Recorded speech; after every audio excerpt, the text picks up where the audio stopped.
Hey guys, I'm 39 weeks pregnant and this little boy does not want to come out.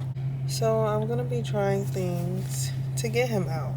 As of right now, we are looking for Starbucks. They have this drink that I guess can make you go into labor. Yes, my wife is almost 40 weeks pregnant, so I need the drink that's going to put her in labor. Yeah, yeah.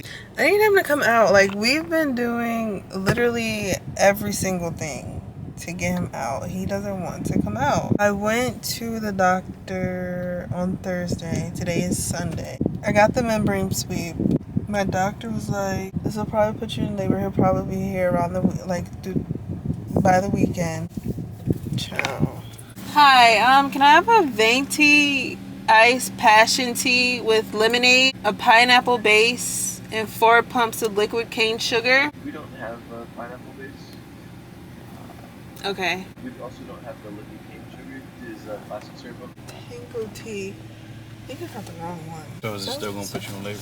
I don't know. We'll see. I doubt it.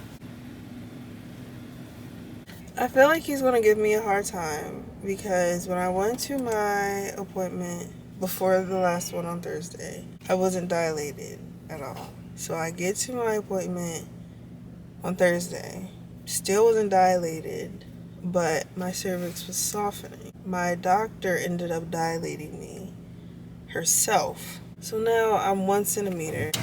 So we have the drink. Let's see.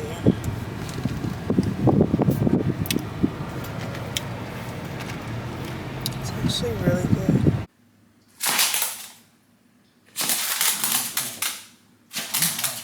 Anyways, good morning guys. It's 8:28 I think in the morning. We about to go outside, girl, and get this baby out. We're gonna go outside and I'm gonna do some curb walks. I'm gonna bring Callie with me. I wanna be out there for about 30 minutes. So that way by 9 o'clock we can be back inside. I can make some breakfast and shower and get ready for my appointment. I do have a doctor's appointment today. This is going to be my last appointment, and I'm so happy. My mother-in-law is going to meet me there. I'm ready to get him out, child. I think the last time I talked to you guys was Sunday. It is now Tuesday.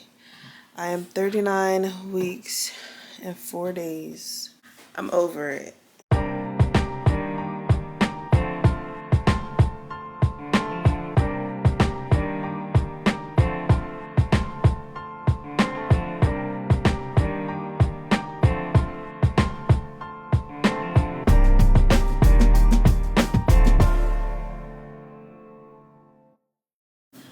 Child, when I tell you I feel like I pulled something.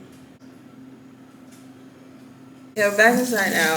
I am hot. And I just feel like for it to be almost 9 o'clock in the morning, it should not be this hot. They scheduled me for an induction on next Thursday, the 17th. Today is the 8th. Everybody thinks that I'm not going to need the induction because they think that he's going to come before the induction date. I feel like I'm gonna need the induction because at this, like, he doesn't want to come out.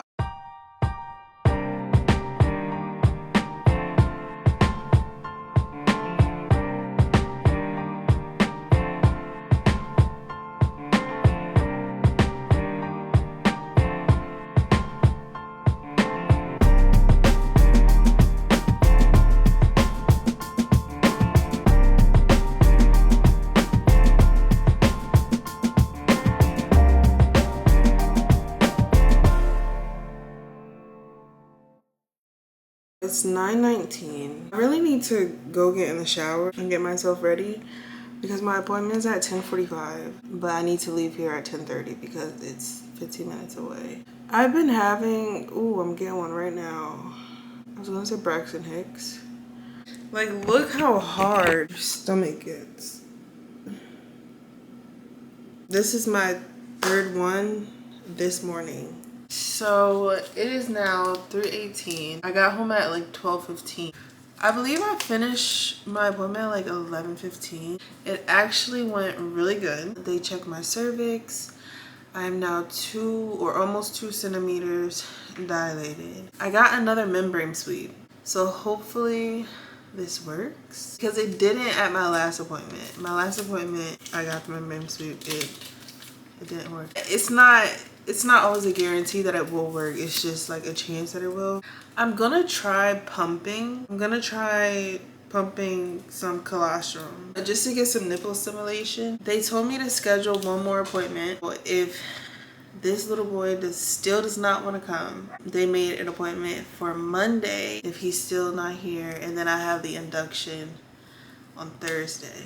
But anyway, after my appointment, I went to go pick up this to store his bottles. What I have now, it doesn't fit all his bottles.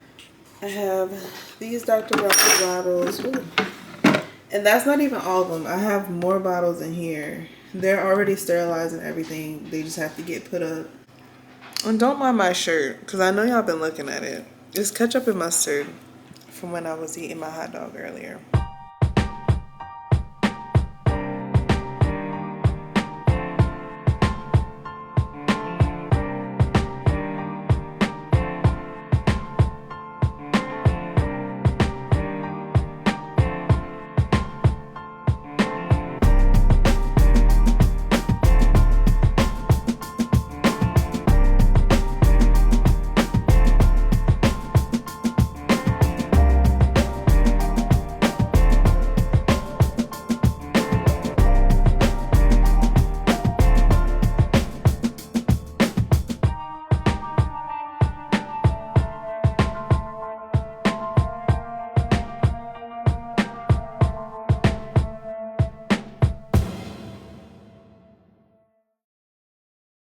Hey guys, so it's 9:44 p.m. I actually got a few drops of colostrum, guys. I think I showed you guys this before, but these are the breast pumps that I'm gonna use. These are the ones that you can just like put in your shirt or like in your bra, and it does everything for you. I still don't really know how to work it, but we're about to figure that out now. It came with some storage bags. Child, I don't know how to work this.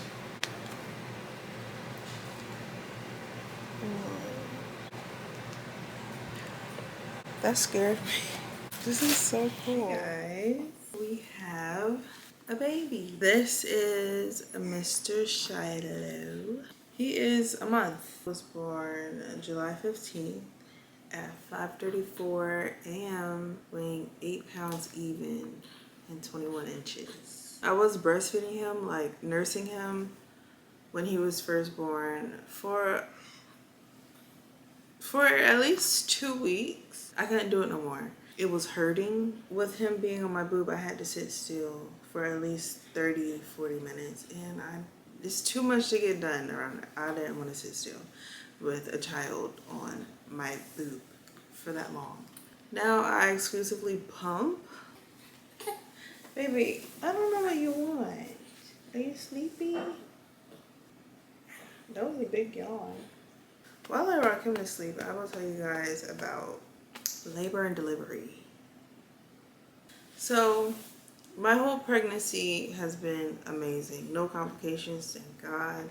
No nothing. Labor was okay, and then delivery was a mess. I was past my due date, actually. My due date was July 11th. I had my doctor's appointment July 14th at 11 a.m. So I get to my appointment, doing like the normal routine, check my height, check my weight, check my blood pressure, and then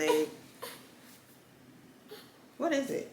Okay, so you were still hungry, but you're also sleepy.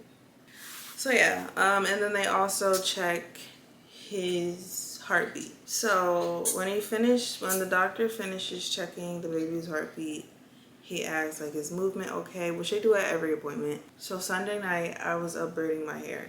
I was braiding my hair for 12 hours. Within those 12 hours, I'm so focused on my hair, I'm not really paying attention to his movements and stuff like that.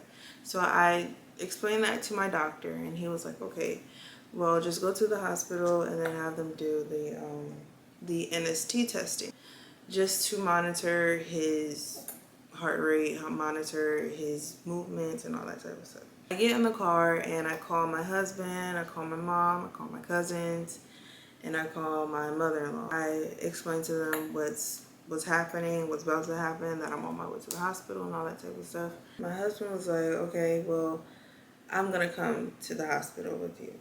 I was like, no, I don't really think you should, because I don't know if they're gonna keep me or not. But they definitely can, because the induction is already scheduled for Thursday. So I was like, I'll just let you know what they do. I went about it that way because he was at work at the time. So I didn't want him to leave work if they were just going to send me back home. And his job is 25-30 minutes away from here, from our house. But the hospital is about 40 minutes from his job. So I'm like, you know what? I don't want you doing all that. I'll just let you know what happens. I go to triage.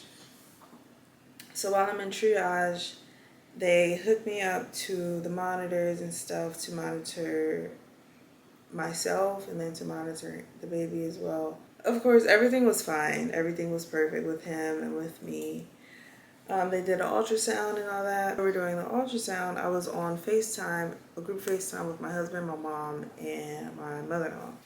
So they come back in the room and they were like, everything's fine with you both, but you have an induction for Thursday. Do you want to stay? So that's when things start to get in motion. My mom booked her flight. My husband got off work. He came here and got everything ready, got our bags, got the dog ready to go to my brother-in-law's house.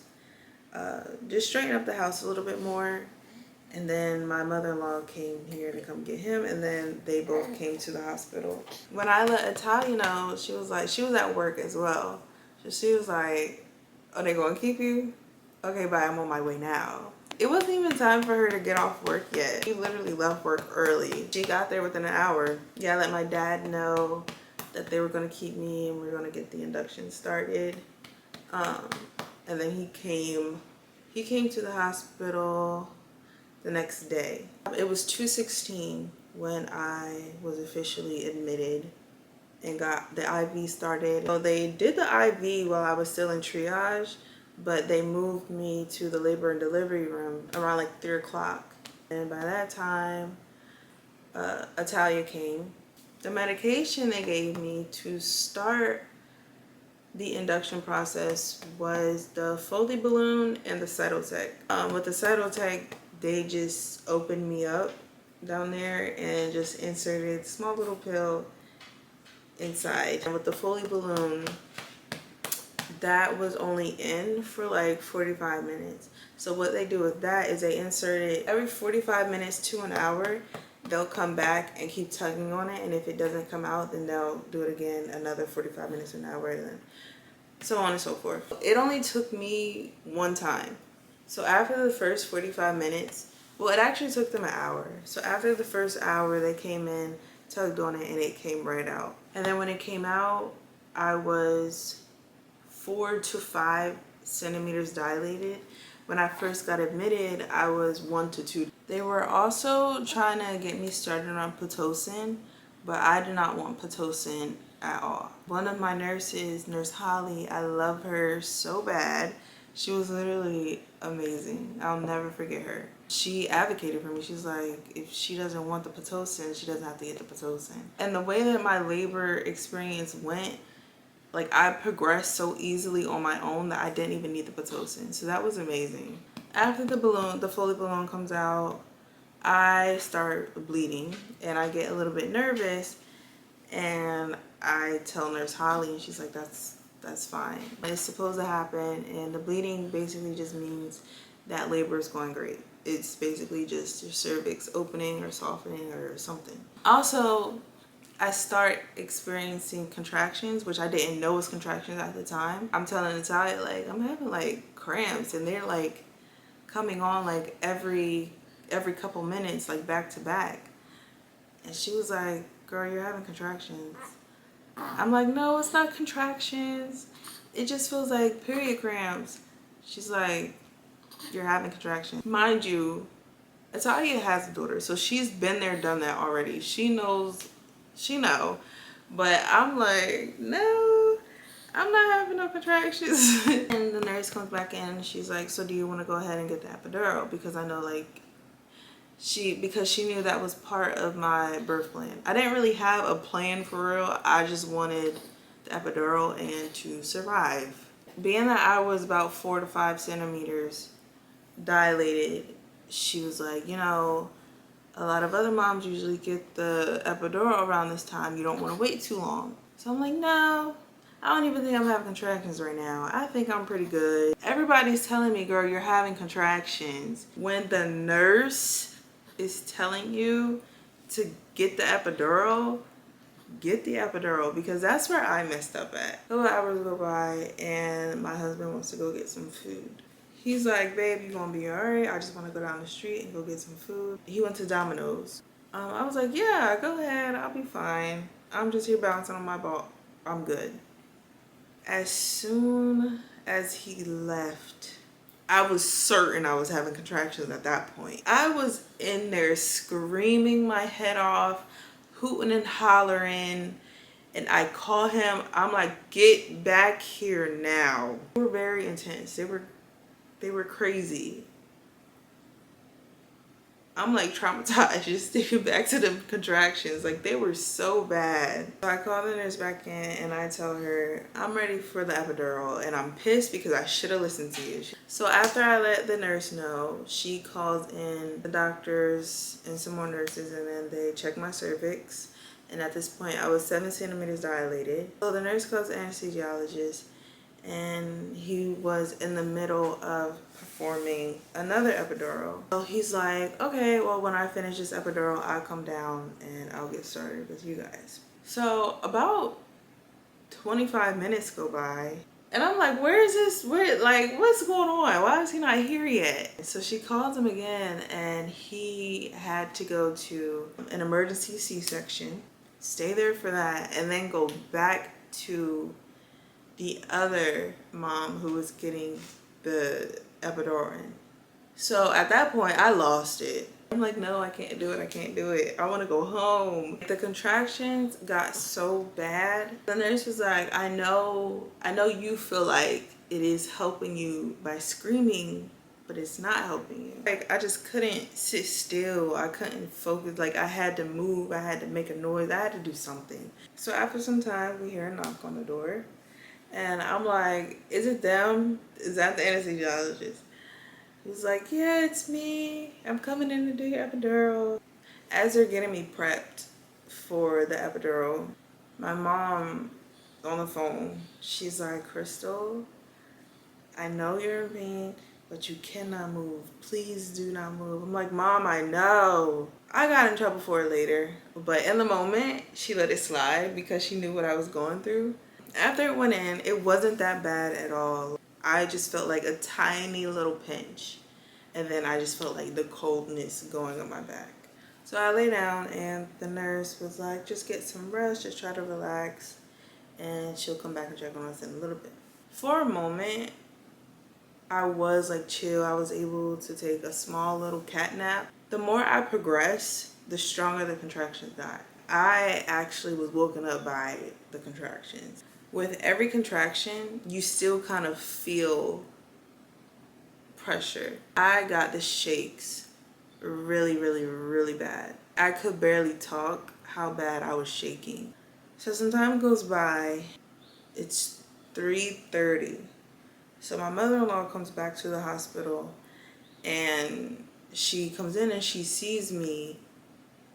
I'm like laying on my side and hanging on to the railing of the bed. And I'm just screaming. So she comes in, she rubs my back. She's like, are you okay? Like, what are you feeling? Like, what's going on? So I'm like, I don't know what I'm feeling. I can't even really describe it. So she goes out, and then she goes and gets the nurse. And the nurse comes in and she asks, like, what do you feel? I'm like, I don't know. They're like, is it pain? Is it pressure? Is it, like, what is it? I'm like, it's kind of pressure, but it hurts. So they're like, okay, it sounds like the baby is getting farther and farther down. So they check my cervix, and they could literally see the sac. they were like, okay, so it's time to break your water. So they call in the doctor, and the doctor breaks my water. It literally splashed all over her. So she was like, okay, I'm gonna go change, and when I come back, we're gonna start pushing. I was pushing for 45 minutes, and then he came out. Everybody was saying that he came out face up and his eyes were open. So he was just like looking around at everybody as he's coming out. So when he comes out, they lay him on my chest and I'm holding him. And it's about 25 minutes that I'm holding him. And I remember starting to feel faint. At first I was getting like weak. Mind you, I'm holding him. I kind of almost dropped him. Everybody's like, what's going on? Like, are you okay? My eyes are open, but everything is starting to go black. And I'm hearing voices, but it's going in and out. My ears start to ring and I just get hot. My blood pressure starts to go down tremendously. After they had took out my placenta, I lost a lot of blood. So I hemorrhaged. That's the part that scared me. Like, we were all scared. My mother-in-law scared, my husband's scared. He's trying to make sure the baby's okay, make sure I'm okay. I feel like I was going in and out of consciousness. So I remember, like, I'll wake up and I'll look around and he's at the baby, then he's coming to me, and then like he's just going back and forth. That was really scary for me. That kind of made me not want to have kids anymore. Hemorrhaging is pretty normal. It was just scary. More and more doctors and nurses started just flooding in, and that was making me even more nervous. But I understood what was going on. Like, I'm hemorrhaging, but it's just to see that many doctors in the room, that was also very scary. So I started to feel a little bit better, and then the nurses leave. They make sure I'm stable, make sure I'm okay, and they're like, okay, we'll just get some rest. Like, you really need some rest right now. I go to sleep for a little bit, and then by 11 a.m. that morning, they moved me to the, bless you, they moved us to the postpartum room. I remember like going through the halls, like I was just dizzy. Like, I had to put my head down. By the time they moved us to postpartum, my dad got there like maybe 2 hours later. So he came and brought us some Chick-fil-A. I ate that. So I remember my feet also start swelling, and then like every time I walk, I can feel fluid in my feet. They tell me just to like keep my feet elevated and keep drinking water, and then it'll all just flush out. Like, as the epidural wore off, I was in a lot of pain. Me being stinky and blood and fluids on me, I had to take a shower. My husband had to shower me. He had to bathe me. Like, he was my caretaker for about a week. And then, like, while you're in the hospital, you literally get no rest. It was nurses and doctors literally coming in almost every hour to check the baby, to check me. I think it was one of the lactation consultants, I think.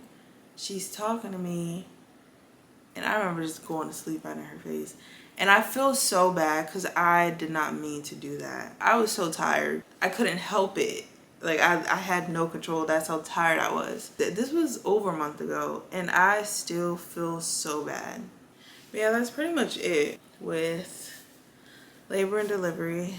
I'm kind of upset that I didn't vlog. Mind you, I had my camera in the car the whole time because I intended on vlogging. I just wasn't thinking about no camera. It was a lot going on. Do you want to say bye to everybody? Say nice meeting you guys. I'm gonna go eat something, and we will see you guys next time. Bye, guys.